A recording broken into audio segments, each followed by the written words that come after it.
back with Help Me Help Mama live cast on YouTube. Thanks for joining us today. If you're joining us live, we appreciate it. Thank you very much. If you're watching this later on, we still appreciate it. Please comment, like, and share it with someone that, caregiving can be a lonely profession, and many of you out there are struggling with these issues, and we're trying to tackle a different one every week live, and hope to get your input. So if you're joining us live, please let us know what you think. If it's later, just type in any comments and we'll try to respond to them. And again, we appreciate it. Today we're talking about what? Driving or Dri- not. Driving or not. You know, and this can be tough. And many of you that have got that T-shirt. I had to talk with Dad about his driving or with Mom.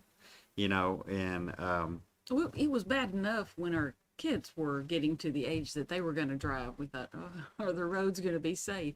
yeah, But then, but then as my mom declined and, you know, would get lost, and she was such a friendly person. When she got lost, somebody would say, give me a call and say, I've got this sweet little lady here, and she says she's your mom. And I'm going, where are you?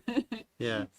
And there were several times we'd get a call about, you know, it usually is about dusk, Yep. and your Mm-hmm. mom, Thursday afternoon. didn't take off quite in time to get to her house before dark. There were just too many stops to Too many make between stops, there and and so here. she'd be disoriented a little bit, and she'd be close, but she'd be lost, and so someone Yeah. would call us, and we'd go get her. But so that and your mom had her it wasn't dementia, it wasn't Alzheimer's. She had her cognitive reasoning ability up until the day she died, but she was just getting older, and she was just In her vision. her vision was Vision. bad, and she'd just Yeah. get disoriented and Yeah. just kind of forget where she was. That may be an issue, or it might be what doctors refer to as early cognitive impairment, might be dementia, might be early Alzheimer's. But usually it's a situation where something's going on affecting some way or another their cognitive reasoning, and they just forget stuff. It's there. It might be that we've how many stories have we heard over the years? A lot. Mom would go to the grocery store where she's been a million times, and she'd forget how to go get home, or they may have. I remember my grandpa. Um, we never knew if it was an accident. This was years ago, but all four fenders on the car, had dings in them, and Grandma died before he did, and so the cemetery had this big arch entrance to it, Stone. rock stone entrance, and so my guess is that he would bing that thing, going in, going out just about every time. So you'd never know. But what do you do? I mean, what's the options? And It's important that you do something.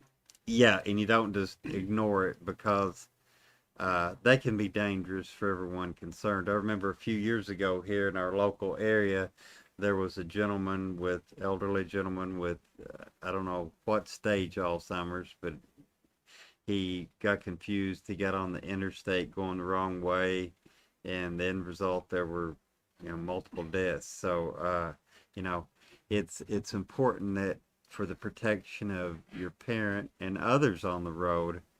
A few weeks ago, all of this started. I wrote a newsletter a few weeks ago, and got several comments on it. But I said in there, my litmus test at least: would you want to be on the road? Knowing what you know about your mom or your dad, if they were driving coming to meet you, would you want to be on the road at the same time that they were on the road? And if you say, no, I don't think so, well, then that's a clue. So, So how do we start this conversation? I think it's a good idea for you to have some sort of, I guess, ammunition lined up. Like a reference we would use is like you were getting ready to go to trial, have some evidence here, maybe the dinged corners, maybe something the neighbors have said, or the neighbor's mailbox laying over where, dad backs out and hits it. Don't even know. And then the next step, I think, is to do an assessment. We have an assessment. It's just a few questions that you ask, and you total up your score. And if you reach a certain number, then it's like, okay, it's time to have this conversation. Do you feel comfortable riding with them? And then the next issue, I think, is, like, this is your dad. He was always the authority figure in your life. So how do you go to him and say, okay, I'm now the authority, I'm going to take your keys away, and here's all the reasons why. You didn't do real well on the assessment, the car's all dinged up, the neighbor said you hit their mailbox. How do you have this how would you have this conversation? Well, Dad, I remember, had to try to have the conversation with his dad, my grandpa, and Grandpa just called him out on it. He said, "How many wrecks have you had in your life?" And Dad had had a few, not that many, but a few. And he said, "How many have I had in my life?" Well, 0. So, conversation over. And so that was step one. So Dad and Mom obviously know your history, and so they may call you out on it. They may say, "I think I've done pretty good. I think I'm doing pretty good. So leave me alone." So it will be some of these articles we read in preparation for today. Um, Said you've got to, which one in your family is going to be the best one to have this conversation with mom or dad. You need to be prepared, because it probably won't be easy, and it doesn't need to be, unless it's an emergency situation, it doesn't need to be a confrontation type of conversation, right? I would think it'd be more like, okay, let's sit down and have a cup of coffee. Yeah. Let's, got something to talk to you about. I'm worried about your driving. Look at all those. You've got several dings on the cars, on the bumpers. Um, Neighbor says you ran over his mailbox. I'm afraid if you get out on the road and you hit somebody, you're going to get sued. um, you got to have your money to take care of you all, for the rest of your life. So what do you say? Doug comes over and takes you to all your appointments. I'll come take you and go grocery shopping, and we'll just kind of split this up, and where anytime you need to go somewhere, we'll take you, or we'll have someone else come take you. And sometimes you can have the groceries delivered anymore. Meals. Thanks to our friend COVID, there's a lot more delivery options than there used to be for groceries and pharmaceuticals and even meals. Every time you go out to a restaurant, you see some of these delivery services in there, picking up food to take to people. Used to, it was this Meals on Wheels, and now you can get it from anywhere. But depending on the situation, if a good place to start is always with a doctor's assessment, and a lot of times make the doctor be the bad guy. I mean, a lot of times if you try to talk to them, you're just one of the kids, and if you say, "Dad, I think you need to stop driving," Dad may say, "I think you need to whatever," So, No. if but if the doctor says, "Mr. So and so, we did your test, and I'm concerned about your eyesight, or I'm concerned about your whatever, and I think for medical reasons, that may go a lot better." That might be a good place to start, if you can pull that off, if the doctor's willing to do that, and sometimes they are. Uh, if there's no evaluation, and sometimes, and I mentioned this in my newsletter, if it's not dementia, it's not Alzheimer's, but this is a situation like your mom, she just kind of, especially at night, kind of getting disoriented, then you may have a talk with them and say, okay, mom, let's this, if it's safe to do so and there's no diagnosis contrary, it may be okay, at least at start. Let's just drive in town. Just grocery store, church, Walmart, all within a mile of her house, Mm-hmm. very familiar with that. If it's so safe to do that and the doctor says it's okay, that may be a place to start just kind of limiting it. And again, getting as many things delivered as possible. The kids picking up as many things as possible and just eliminate as many reasons that she would have to drive, Right. Yeah, and plan to do something with them on the weekend. Take them out. Yeah. Yeah. Take them somewhere. We'll go do something Yeah. we'll come over as a family this weekend and we'll go do something together, something fun together.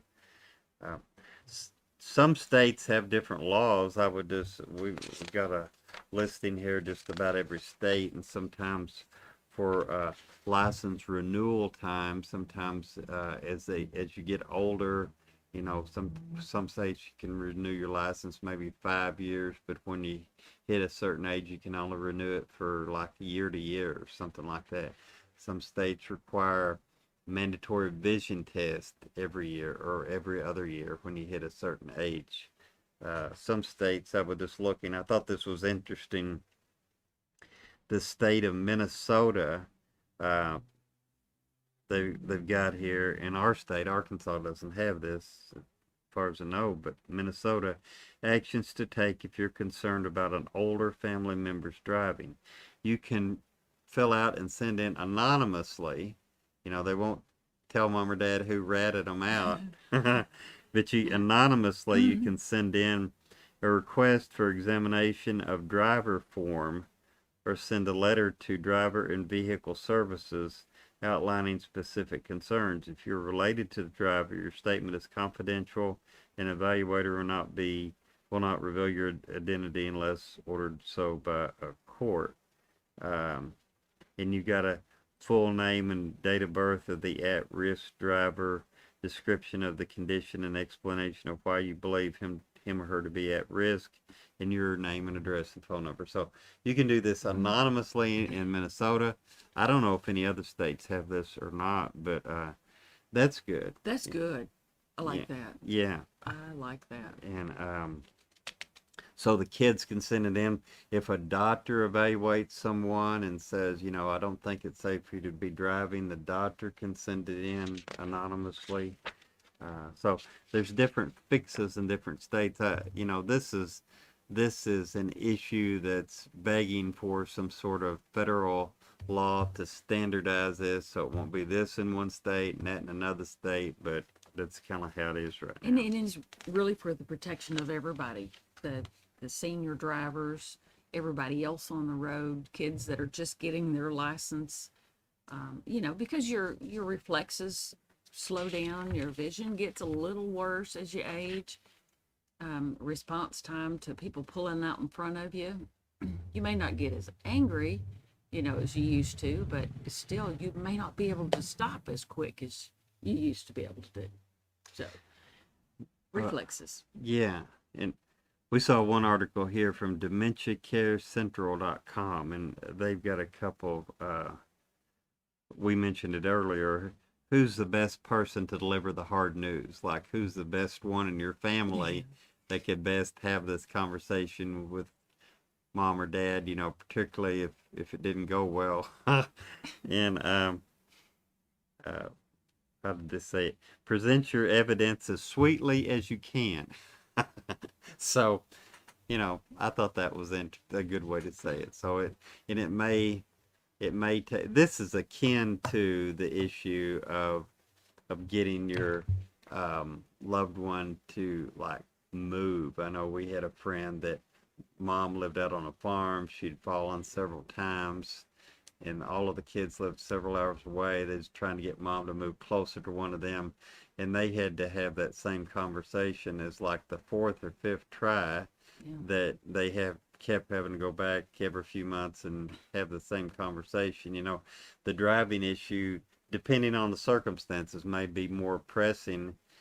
It may be like serious, like something's happened that is a big red flag that, hey, we got to do something right now, and we hope mom or dad's not like mad at us forever, but we got to protect them from themselves and from each other. So you may have to do something like right now, just to take, take their Yep. car, take their keys, disable the car or Disable the something. car. I Yeah. mean, it may be like serious time to Yeah. do something like right now, but sometimes if you have more time, you can, I guess, be sweeter, nicer, more patient as a situation uh, would mandate.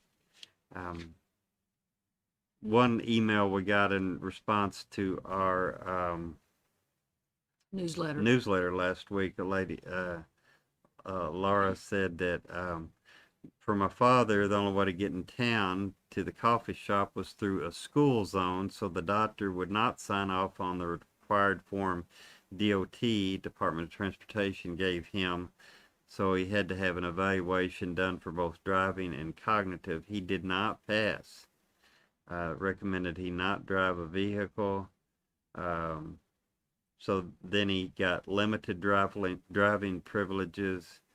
Um, in the DOT told the daughter if dad was to cause an accident or if there was ever a question, he could be sued, and that could be bad. If you're driving and there's some sort of something like this on your record that you've got dementia and shouldn't be driving, it's probably not a good day. So anyway, thanks, Laura, um, for that input. But any of you out there that have dealt with this with your family, please type in a comment. How did you handle it? How did you handle the situation with your parent? How did you have the conversation? How did you broach it? How did it turn out? And what did you do? What did you wind up doing to resolve the issue? So please let us know. Type in a comment, and we'll get back with you. If you comment later, we'll reply to it as you send them in. And Peggy also mentioned in response to that same newsletter that there's AARP has on their website a handout entitled "We Need to Talk," and they no doubt have some really good tips in there of how to prepare for the conversation, how to start it, and what to do to follow through. Also, she said the UAMS Schmeeding Center, which has geriatric physicians Here in Arkansas. here in Arkansas, they have staff that are qualified to evaluate Dad and give everyone concerned an evaluation on his driving ability. But that would be the case with most geriatric physicians. And So, you looked at that. Some states have something similar to this, and I guess some don't. So this check in your state to see, you know, driving assistance for the elderly, driving evaluations for the elderly, driving programs for the elderly thing, just try different words and see if something pops up in your state. Most states have something, some sort of program or resources available. I know Alzheimer's Association has some resources on their website. AARP, as you mentioned, have some resources on their website. I think the best resource though is you. Yeah. You're there, you see what's going on, you know your loved one. You probably have a really good idea of when it's time to Yeah. have this talk. So we encourage you to and support you to have this talk and protect your loved one and everybody around you. So good luck with that. That's not going to be easy, and it's a tough It is. talk. It's tough. And like this one article said, pick the one in your family, or sometimes it's good to have. We refer to a mom-centered family meeting where the whole family gets together, and again, not to confront mom or to do anything that everybody would feel bad about, right? It would be easier to play good cop, bad cop in that situation. Yeah, it may be. It would, yeah. It may be. And to have the conversation and maybe kind of poke a little fun and good cop, bad cop, and but have a meeting, and your family, what would work best. Sometimes it would be better just for this sibling to have an individual conversation, and then followed up by that sibling, followed up by that sibling, and maybe followed by a group meeting. You know what would work best in your family. But it is we try to make keep it light, keep it sweet. But it can be a very serious situation, and it's something that you don't want to procrastinate on. Want to take immediate action to protect your parents from Right. themselves, and potentially to protect other drivers on the road when your parent clearly shouldn't be driving. But check out these resources. Hope this information helped today, and we thank you for joining, and we wish you the best as you work to help the declining parent in your life. And thank you for being a caregiver for your loved one. You're making a huge difference in their life.